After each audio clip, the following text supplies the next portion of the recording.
He opened his mouth to ask his friend, "How do you fight a Jedi?" But by then, the rancor was gone, and the chaos had begun. Today we're going to review a Star Wars book.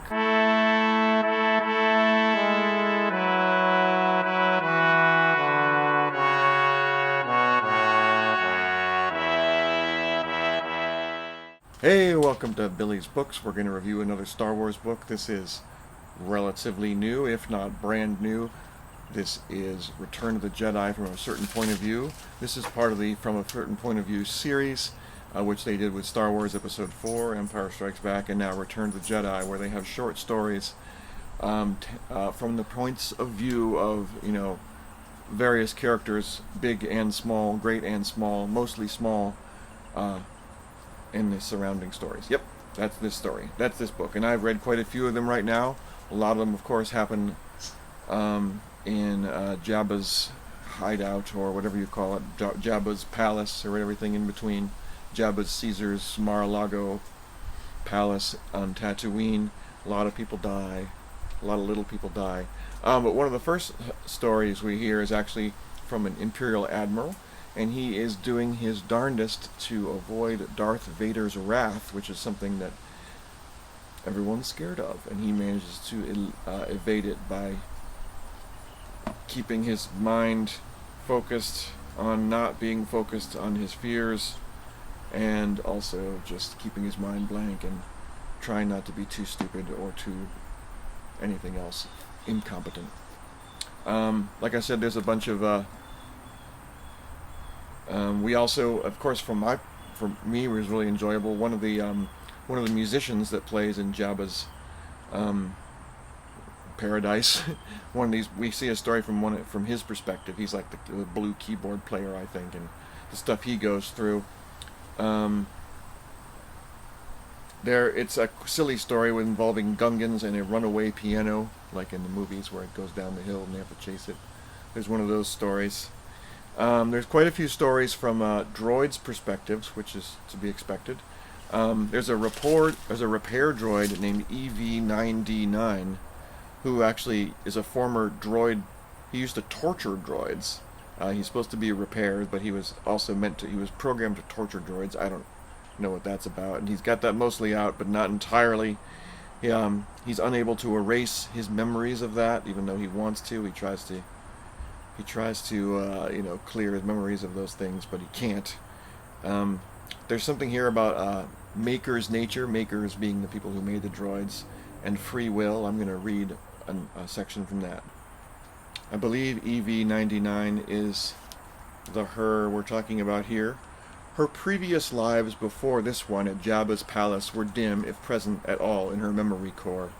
She wanted a life beyond these red sand walls the Bomar monks had formed so long ago. She yearned to know what it would feel like to control her primary programming. She imagined what she might accomplish if she could simply make decisions herself. Maybe she could carve out a simple existence with 8D8, another droid. A modest life supervising a crew of Treadwells on a moisture farm. Or even a quiet life behind a bar, perhaps. These are the aspirations of droids on Tattooine.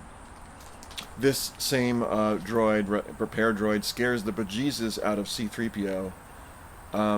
But then when encounters R2-D2, of course being the clever one, sort of questions, this EV droid is still with the Hutts, and the R2-D2 sort of questions this droid claims to be free because it's not torturing anymore, but it's still stuck with Jabba. So R2-D2 questions this droid's freedom and brings up these big philosophical questions to this droid, which sets this droid's mind's wandering.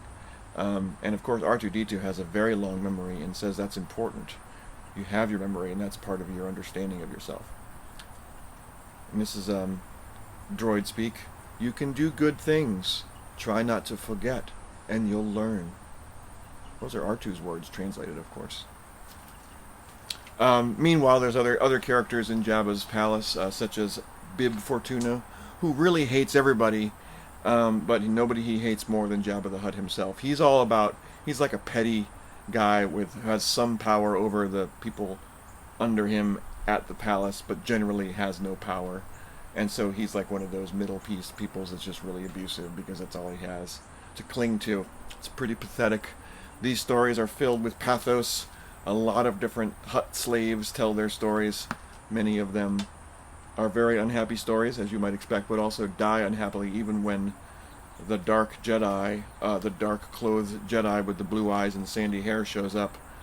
They don't know what to do with him. And remember, when Luke shows up, it's the same thing as always, that people don't even believe he's a Jedi because the Jedis are all extinct. It's just it's a generation or later, so they're just like, but you know that from watching Return to Jedi, the movie, of course. Otherwise, you wouldn't be here. So some of the pathos-oriented stories we get from the perspective of the Rancor's Beastmaster, who I think in the movie cries when the Rancor is killed. And that's because not surprisingly, the Beastmaster became close to that beast, and it turns out that he knows the beast is just only ferocious because it's captive, right? Many of these stories end at death. We have Boba Fett's perspective, which is interesting. He's just very insightful and smarter than everybody else, and it's just interesting to see how he thinks through these early steps of his arrival. There's a great story from the perspective of the Sarlacc in the Sarlacc pit when they go out in the desert and Jabba the Hutt falls in. The Sarlacc is like, I'm actually not a meat eater. And when I arrived here several millennia ago, this was a tropical paradise, and I went to sleep and I woke up and it's desert. This sucks. And just by the way, the title of the piece is called "My Mouth Cannot Close" or "My Mouth Never Closes" or something like that. So people this Sarlacc's complaining because all these different little creatures keep throwing themselves in or throwing others of their brothers into the Sarlacc's gut. And the Sarlacc doesn't like it. It's like, this is bad for my digestion, especially this Boba Fett guy who just got in there and just kept on drilling his way around. It was miserable. He cut himself out the side of my chest, and while that hurt, I was relieved because it meant he was gone. So Sarlacc's really hurting. We get to see some leadership perspectives.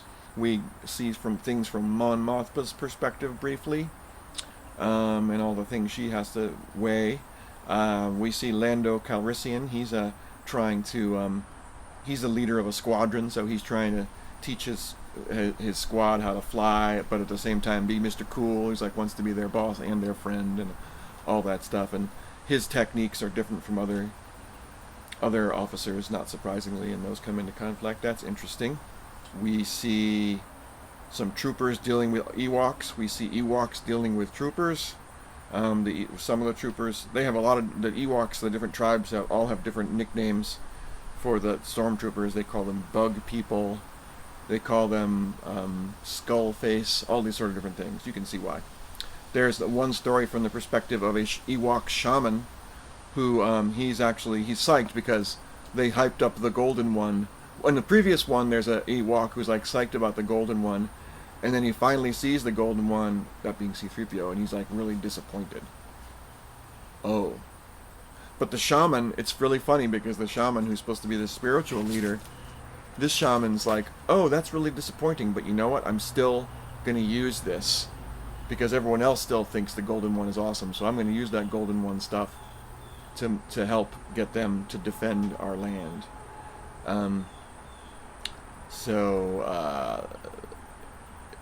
Interestingly, the shaman is the most logical person, almost like a Vulcan, who then just uses the logic to apply the psychology of shamanism to the Ewoks. It's one of the more fascinating stories, in my opinion. Also, I think this shaman, not surprisingly, is a more force-sensitive Ewok.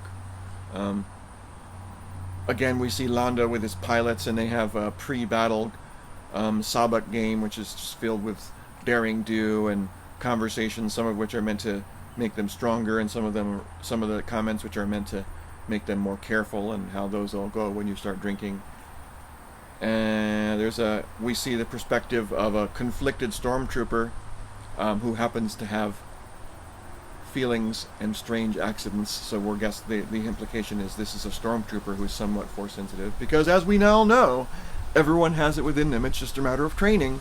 Again, this what we might consider force sensitive trooper who has feelings that maybe all this slaughtering isn't so good, eventually goes AWOL.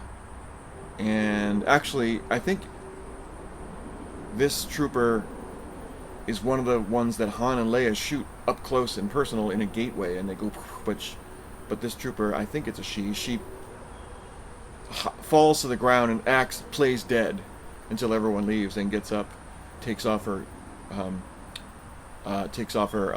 trooper stuff, and just goes in her black tights and surrenders to the rebels. And Leia comes over and has a one-on-one conversation, and this trooper's just like, holy shit. But it's interesting, her analysis of how Leia talks to her is really interesting, because she's like, well, she doesn't look kind, but she doesn't look mean either, and she's looking in me as an equal, but at the same time she is royalty and a general. And so it's all very interesting, and that has a surprisingly moving ending. There's just a couple more stories here that I'm going to mention.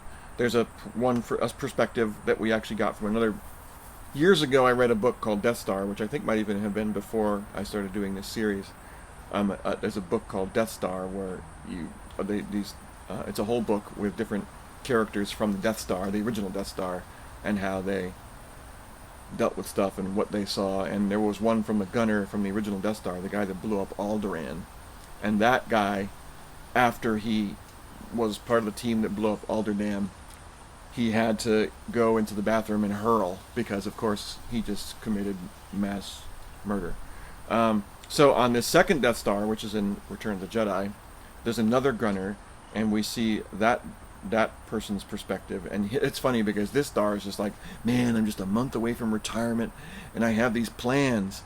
And all of the other, all of his friends are like, oh yeah, tell us your plans. And he's like, But then this night, just before the Battle of, not Yavin, the Battle of Endor, he's like, oh, okay, I'll tell you. And of course, it's a Star Wars joke. He wants to just go into construction or whatever, or become sort of contractor, and install handrails for all Imperial installations, which and it's funny because they all laugh at the time, all of his friends do, and of course, we as readers find that funny as well. I'm going to read you one more quote. There's something from the Emperor himself, his perspective. Because I have been inside the monster, seen its heart for what it is, the nature of all beings is as entropy itself, a slow but certain decay. Peace is the rebel's claim, born from trance-inducing dogma, meant to stifle more enlightened threats. What is love but weakness, an illusion, the trick of an unfocused mind? In this the Jedi are correct to remove themselves from its temptation, to isolate their young. What is it they say? There is no passion, only serenity. No chaos, only harmony. How restful the indoctrination to mediocrity. How eloquent the reluctance to do what it takes and lead. Good. Greatness calls for something sharper, born from something more than anesthetized subservience. Humanity is not nothing. It gives us passion that drives achievement, strength that arms us with clarity to see the bonds of servitude forged by such perilous smallness of thought. So I'm going to end with that Emperor's quote. If you like Star Wars and you like the previous ones and you like short stories, then this is for you. A lot of pathos, a lot of sadness, but not all sad. If you can't do, review.